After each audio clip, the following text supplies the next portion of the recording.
নমস্কার, শুভ সন্ধ্যা। কেমন আছেন আপনারা সবাই?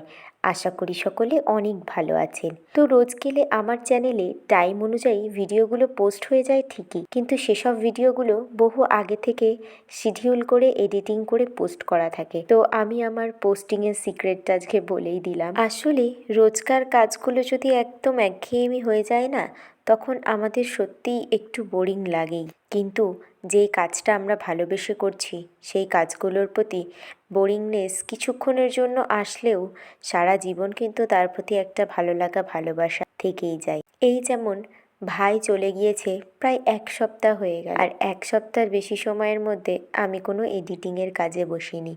তো আজ অনেক দিন বাদে একটু এডিটিংয়ের জন্য বসলাম। রোজকার সন্ধ্যের মতন আমি সেদিনের সন্ধ্যাতেও বসে গিয়েছিলাম একটু গীতা পাঠ করবার জন্য। দিনটা ছিল একাদশীর আগের দিন।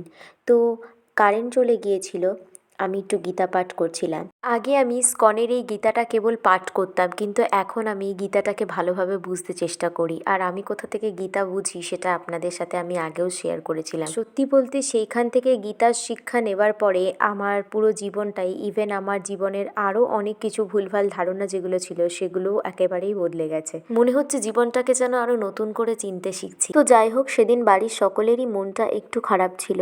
তবে মন খারাপ হোক বা ভালো হোক, এটা আমাদের দৈনন্দিন জীবন বা পড়াশুনোয় বা যে কোনো কাজে কি যায় আসে, কাজ তো আমাদের সকলকে করে যেতেই হবে। এই ছোট্ট ছোট্ট লাইটগুলো বহু শখ করে কিনেছিলাম, কিন্তু কোনোদিন কাজে লাগেনি। তো সেদিন কারেন্ট না থাকায় এগুলো জ্বালিয়ে পড়তে বেশ ভালোই লাগছিল। কারেন্ট চলে আসার পর বাকিটুকু ওভাবেই পড়ে রেখে দিলাম। গীতা পাঠ করার পর আমি বসে গিয়েছিলাম একটা ব্লাউজে একটু ডিজাইন করতে। তো মাঝে মাঝে এইসব কাজগুলো করতে আমার ভালো লাগে, তাই তোমাদের সাথেও কাজগুলো শেয়ার করি। আর ব্লাউজটা কেমন লাগছে তোমরা অবশ্যই জানিও। এগুলো আমার খুব শখের ছোট ছোট কাজ। তোমাদের সাথে এটাও শেয়ার করা হয়নি, ভাই চলে গেছে তো বললাম, কিন্তু কোথায় কী জন্য গেছে সেটা আর বলা হয়নি। তো এসএসসি জিডিতে সিলেক্ট হয়ে বিএসএফ ট্রেনিংয়ের জন্য ভাই সেদিন দিল্লির উদ্দেশ্যে যাত্রা করেছিল। তো বিদায় যতই আনন্দের হোক না কেন, তার মধ্যে লুকিয়ে থাকে একটা চাপা কষ্ট। তো পাড়ার সবাই এক জায়গায় হয়ে একটু মন খারাপও করছিল, কিন্তু তারপরেও সবাই হাসি মুখে বিদায় দিল তাকে। তোমরা সবাই মিলে ওকেও একটু আশীর্বাদ করো যেন আগামী পথ ভালোভাবে কাটাতে পারে। এরপর রাতে ছিল আমার পছন্দের খাবার, রুটি আর আলু পোস্ত। আর যেহেতু শীতের রাত আর একাদশীর আগের দিন, সো আমি এমনিতেই নিরামিষটা বেশি প্রেফার করি, আর সেদিন এই খাবারটা আমার খুব পছন্দের ছিল। তো যাই হোক, সেদিন আর পড়াশোনাটা বেশি না হলেও খেয়ে দিয়ে এসে কিছু জিকের কোয়েশ্চেন সলভ করতে বসেছিলাম। ভাই চলে যাওয়ার আগেই আমাকে ওর বই আর কিছু কোয়েশ্চেনের নোট সহ আমাকে কিছু পিডিএফ দিয়ে গিয়েছিল।